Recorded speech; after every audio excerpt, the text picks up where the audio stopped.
রহমানির রহিম। আসসালামু আলাইকুম রহমতুল্লাহি ওয়া বারাকাতুহু। তোমরা সবাই ভালো আছো? আল্লাহর রহমতে আমিও আল্লাহর রহমতে ভালো আছি, তোমাদের দোয়ায় আল্লাহর রহমতে। এই করোনা ভাইরাস চলাকালীন অবস্থায় তোমাদের ক্লাস নিলাম। ভালোই কয়েকটা মেয়ে আমার সাথে ফোনে যোগাযোগ করলো, বিশেষ করে নওগাঁর ওই মেয়েটা বললো যে স্যার এই একটা অধ্যায় বিস্তারিত পড়া হচ্ছে, একটু কি অন্য অধ্যায়ে যাবেন কিনা। আমি বললাম যে শোনো, যেহেতু আমাদের ক্লাসের মতোই তোমাদেরকে পড়াতে হবে, এই ফাঁকিতে যাওয়ার আমাদের ওই নিশিন্দারা ফকিরউদ্দিন স্কুল অ্যান্ড কলেজের স্যারের এই অভ্যাসটা নেই। যাই হোক, তোমরা বলছো, আমি খুশি হয়েছি। তবে আমি চেষ্টা করব তোমাদেরকে দ্রুত ক্লাস করার জন্য। এইভাবে দু একটা মেয়ে যদি বা ছেলেরা যদি আমার সাথে যোগাযোগ করো, তাহলে আমার বুঝতে ভালো হয় তোমরা কি চাচ্ছ, তোমাদের কি করলে ভালো হয়, এটা আমি জানি। কিন্তু এখন যেহেতু হয়তোবা তোমরা বিভিন্ন জায়গায়, বিভিন্ন জন, বিভিন্ন ভাষায় অবস্থান করতেছো, তোমরা আমাদের এই লেকচারগুলো ভালো করে শুনবা। আশা করি তোমাদের মঙ্গল বয়ে নিয়ে আসবে। যাই হোক, আমি এখানে প্রিজমের মধ্য দিয়ে আলোর প্রতিসরণের একটা সূত্র তোমাদেরকে শেখাবো। যে এই দেখতেছো একটা প্রিজম, এই প্রিজমের প্রথম থেকে পি থেকে একটা আলোক রশ্মি I1 আলোক রশ্মি কী করলো, কিউ বিন্দুতে প্রিজমের একটা পৃষ্ঠে অর্থাৎ এবি পৃষ্ঠে আপতিত হলো।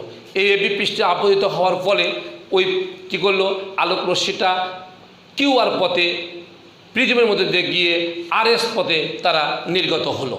তাহলে দেখো, প্রথমে কি করলো, এবি একটা প্রতিসরক পৃষ্ঠ, এসিও একটা প্রতিসরক পৃষ্ঠ।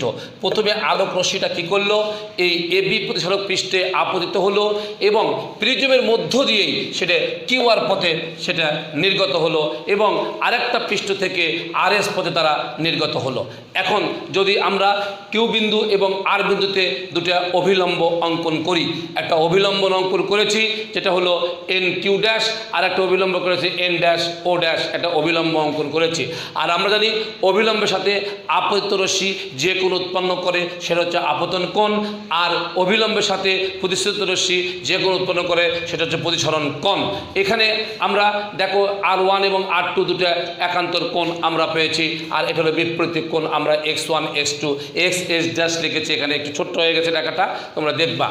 তাহলে দেখো, এখানে আমাদের এবি একটা প্রিজম, এই প্রতিফলিত এটার আপতিত রশ্মিকে পিছন থেকে বর্ধিত করলে এবং প্রতিসরিত রশ্মিকে পিছন থেকে বর্ধিত করলে তারা যে বিন্দুতে মিলিত হয়, ওই মিলিত বিন্দুতে যে কোণটা পাওয়া যায় সেটা হচ্ছে ন্যূনতম বিচ্যুতি কোণ। ন্যূনতম বিচ্যুতি কোণ, যাকে আমরা এরকম ডেল অক্ষর দ্বারা প্রকাশ করে থাকি, এটা হচ্ছে ন্যূনতম বিচ্যুতি কোণ আমরা পেলাম। দেখো, এখানে আমরা কোণটা আমি আগেই ব্ল্যাকবোর্ডে লিখেছি, কারণ দেখো এই ক্লাসের মতো বলে অনেক সময় কিন্তু আসলে এখানে কিছু ব্ল্যাকবোর্ড আগে না লিখে রেখে হয় না। তো দেখো, এখানে পি কিউ ও কোণ সমান আপতন কোণ I কোণ, আবার ও ড্যাশ কিউ এটা হলো আর কোণ, এটা হচ্ছে R1 কোণ, আবার SR N ড্যাশ কোণ, SR N ড্যাশ কোণ এটা হলো I2 কোণ, আর এটা হচ্ছে ও ড্যাশ আর কিউ কোণ, এটা হচ্ছে R2 কোণ। আমরা জানি ন্যূনতম বিচ্যুতি কোণের ক্ষেত্রে যে সমীকরণটা আমরা তোমাদেরকে জানি, তোমাদের জন্য যে আমরা জানি যে তাহলে ন্যূনতম বিচ্যুতি কোন দিতে হবে, কিউ বিন্দুতে বিচ্যুতি এবং আর বিন্দুতে বিচ্যুতি। দেখো, কিউ বিন্দুতে বিচ্যুতি, এই বিন্দু এবং এই বিন্দুতে বিচ্যুতি। তাহলে কিউ বিন্দুতে যদি বিচ্যুতির কথা আমরা লিখি, কিউ বিন্দুতে বিচ্যুতির কথা যদি আমরা লিখি, তাহলে এখন দেখো কি লেখা যায়। তাহলে দেখো, এই কিউ বিন্দুতে বিচ্যুতি, তাহলে কিউ বিন্দুতে এবং আর বিন্দুতে এটা হলো বিচ্যুতি আমরা বের করব। কিউ বিন্দু এবং আর বিন্দুতে বিচ্যুতিকে ডেল। তাই আমরা কি বললাম, যে আপতিত রশ্মিকে পিছন থেকে বর্ধিত করলে এবং নির্গমন রশ্মিকে যদি পিছন থেকে বর্ধিত করি, তারা একটা বিন্দুতে মিলিত হয়। যে মিলিত বিন্দুর নাম আমরা দিয়েছি ও বিন্দু। দেখো, ও বিন্দু এর সাথে যে কোণ উৎপন্ন করেছে এই কোণটা হচ্ছে ন্যূনতম বিচ্যুতি কোণ। আর এই ন্যূনতম বিচ্যুতি কোণ এই যে যদি লিখি ডেল ইকুয়াল টু কী হবে, তাহলে ডেল ইকুয়াল টু হবে যে কিউ বিন্দুতে বিচ্যুতি এবং আর বিন্দুতে বিচ্যুতি এই দুটোর যোগফলের সমান। তার মানে কি, তাহলে কিউ বিন্দুতে বিচ্যুতি, তাহলে কিউ বিন্দুতে বিচ্যুতি, কিউ বিন্দুতে বিচ্যুতি প্লাস এটা হলো আর বিন্দুতে বিচ্যুতি, এটা আমরা বের করে দেখব। তাই দেখো এখন কিউ বিন্দুতে যদি আমরা বিচ্যুতি বের করতে চাই তাহলে আমাদের কি করা দরকার। কিউ বিন্দুতে বিচ্যুতি যদি আমরা বলতে চাই, দেখো x1 প্লাস x2, তাহলে x1 plus x2 equal to, তাহলে দেখো x প্লাস, এটা হলো কিউ বিন্দুতে বিচ্যুতি, এটা হলো x প্লাস, এটা হলো x ড্যাশ, এটা আমরা লিখতে পারি। এখন দেখো এখান থেকে আমরা লিখতে পারি সমান সমান I1 মাইনাস, এটা হলো R1 প্লাস, এটা হলো I2 মাইনাস, এটা হলো R2, এটা হচ্ছে বিচ্যুতি কোণের মান। তাহলে সেখান থেকে আমরা I1 মাইনাস, এটা হলো R1 প্লাস, এটা হলো I2 মাইনাস, এটা হলো R2, তাহলে সেখান থেকে I1 প্লাস, এটা হলো I2 মাইনাস R1 মাইনাস, এটা হলো R2 আমি ক্যালকুলেশন করে দেখালাম। আসলে দেখো এখানে ডেল ইকুয়াল টু কী লিখবো, তাহলে I1 প্লাস, এটা হলো I2 মাইনাস, এটা হলো R1 প্লাস, এটা হলো R2 লেখা যাবে। তাহলে এটা ন্যূনতম বিচ্যুতি কোণের যে ক্ষেত্রে আমরা জানি সেটা আমরা এখন লিখব। কিন্তু আমরা একটা সমীকরণ জানি যে এ হলো কি, এ কোণ প্লাস ও কোণ সমান সমান এ কোণ প্লাস ও কোণ, এই দুটো কোণের মান যদি আমরা লিখতে পারি তাহলে দেখো এ কোণ প্লাস ও কোণ, তাহলে দেখো এখানে দেখো এ কোণ প্লাস, এটা হলো ও ড্যাশ কোণ, দেখো এ কোণ প্লাস ও ড্যাশ কোণ ইকুয়াল টু আমরা লিখতে পারি ও ড্যাশ কোণ, দেখো ও ড্যাশ, এটা হলো ও ড্যাশ কোণ প্লাস, এটা হলো R1 কোণ প্লাস, এটা হলো R2 কোণের মান। তাহলে সেখান থেকে যদি এটা কাটা দেই তাহলে এ ইকুয়াল টু R1 প্লাস, এটা হলো R2 কোণ আমরা লিখতে পারি। তাহলে সেই ক্ষেত্রে আমরা এটা লিখতে পারি I1 প্লাস, এটা হলো I2 মাইনাস, এটা হলো এ, অর্থাৎ ন্যূনতম বিচ্যুতি কোণের যে রাশিমালা I1 প্লাস, এটা হলো I2 মাইনাস এ, এটা একটা সূত্র তোমাদের সামনে উপস্থাপন করলাম। যদি বলে ন্যূনতম বিচ্যুতি কোণের রাশিমালা নির্ণয় করো তখন লিখবা ডেল এম, এম তে মেটার মানে বস্তু, তাহলে del M equal to I1 হলো আপতন কোণ, I2 হলো নির্গমন কোণ, আর এ হচ্ছে প্রিজম কোণ। আর এই প্রিজম কোণ সমবাহু ত্রিভুজের ক্ষেত্রে সাধারণত 60 ডিগ্রি লেখা হয়। এখান থেকে আমরা আরেকটা সমীকরণ তোমাদেরকে প্রমাণ করে দিতে পারছি স্লেনের সূত্র থেকে।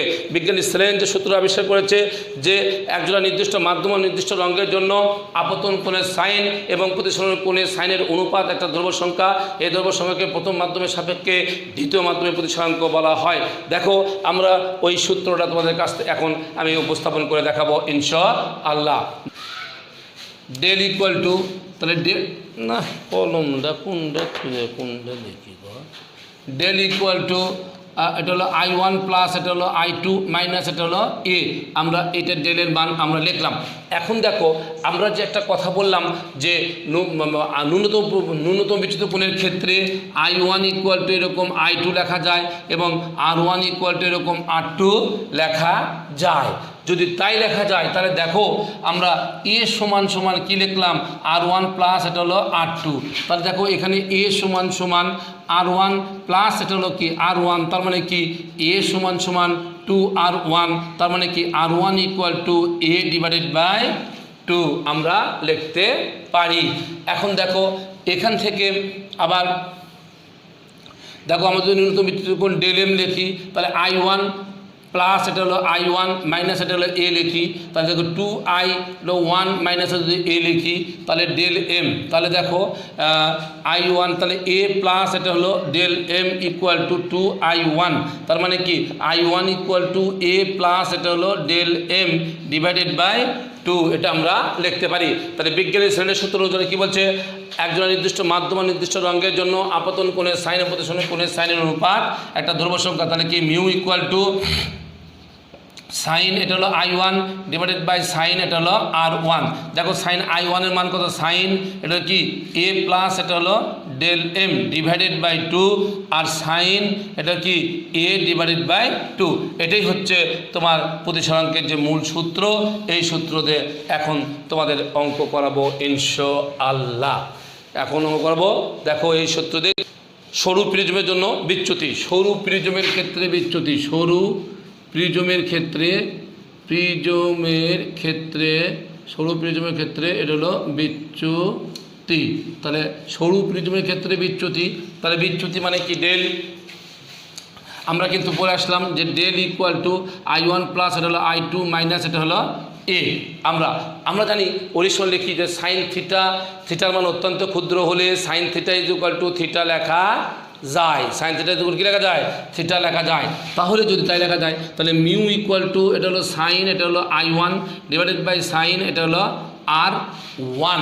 তাহলে দেখো I1, তাহলে তো আমি যে বললাম যে সাইন থিটা ইকুয়াল টু এরকম থিটা লেখা যায়, ঠিক সাইন এটা হলো I1 ইকুয়াল টু I1 লেখা যায়, অনুরূপভাবে sign R1 equal two R1 লেখা যায়। তো দেখো মিউ ইকুয়াল টু তাহলে I1 ডিভাইডেড বাই R1, তার মানে কি I1 ইকুয়াল টু মিউ এটা হলো R1, এটা আমরা লিখতে পারি।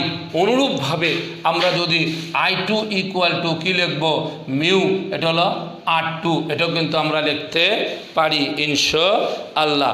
এখন দেখো আমরা যদি এখান থেকে যদি ওই ডেল ইকুয়াল টু I1 এর মান যদি বলছে মিউ এটা হলো R1 প্লাস মিউ এটা হলো R2 মাইনাস এটা হলো A, তার মিউটা কমন নাও, তাহলে দেখি R1 প্লাস এটা হলো R2 মাইনাস এটা হলো A। তাহলে সেখান থেকে আমরা দেখো এখান থেকে আমরা একটা কাজ করব,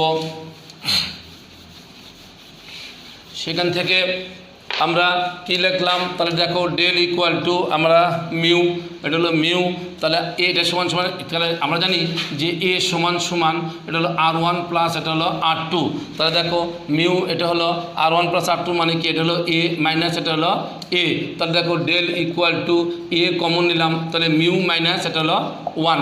এটাই হচ্ছে তোমার হলো ন্যূনতম বিচ্যুতির যে একটা সরু প্রিজমের ক্ষেত্রে ন্যূনতম বিচ্যুতি কোণের রাশিমালা। এ হচ্ছে প্রিজম কোণ, মিউ হলো প্রতিসরাঙ্ক, আর ডেল তো আমরা জানি এটা হলো প্রতিসরাঙ্ক। তাহলে দেখো আমরা ন্যূনতম বিচ্যুতি কোণের রাশিমালা বের করলাম, সেখান থেকে সরু প্রিজমের ক্ষেত্রে আমরা যে ন্যূনতম বিচ্যুতি কোণের মান যে রাশিমালা সেটাও তোমাদেরকে বের করে দেখালাম ইনশাআল্লাহ। তাহলে দেখো একটা অঙ্ক করাবো তোমাদেরকে ইনশাআল্লাহ। একটি প্রিজমের কোনো একটি রশ্মির নির্গমন কোণ প্রিজমের কোণের সমান, কিন্তু ওই তলের আপতন কোণের দ্বিগুণ। প্রিজমের উপাদানের প্রতিসরাঙ্ক √3 হলে দেখাও যে প্রিজম কোণ 60 ডিগ্রি। তার মানে আমরা জানি যে সাধারণত একটা প্রিজম কোণ 60 ডিগ্রি হয়ে থাকে। তাহলে এই প্রিজম কোণের মান যে 60 ডিগ্রি সেটা আমরা এখন দেখব। তাহলে আমরা জানি, দেখো আমরা জানি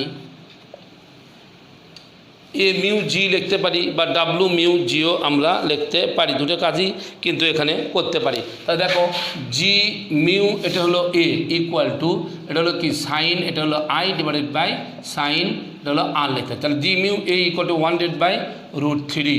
আচ্ছা সাইন I মানে কি I মানে I2 লেখা যাবে, তাহলে সাইন I মানে হলো A ডিভাইডেড বাই 2 লেখা যায়, তাহলে সাইন এটা হলো A ডিভাইডেড বাই 2 আমরা লিখতে পারি।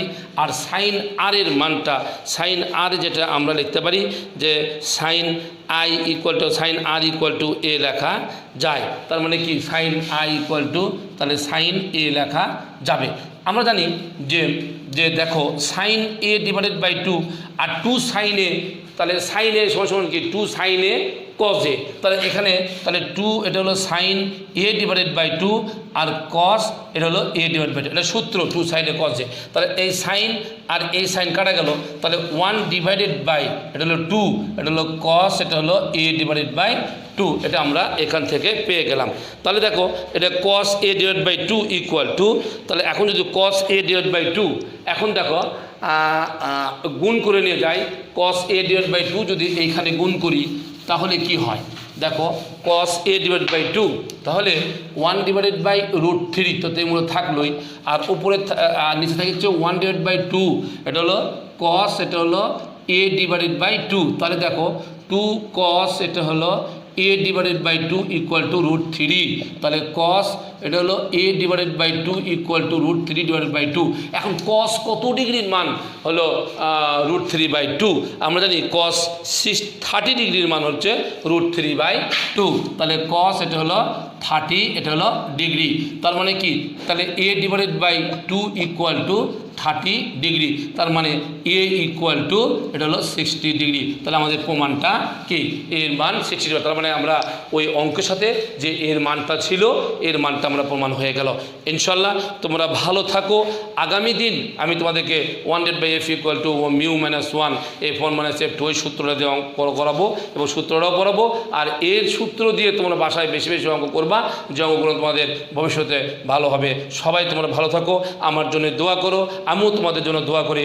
আসসালামু আলাইকুম ওয়া রাহমাতুল্লাহি ওয়া বারাকাতুহু।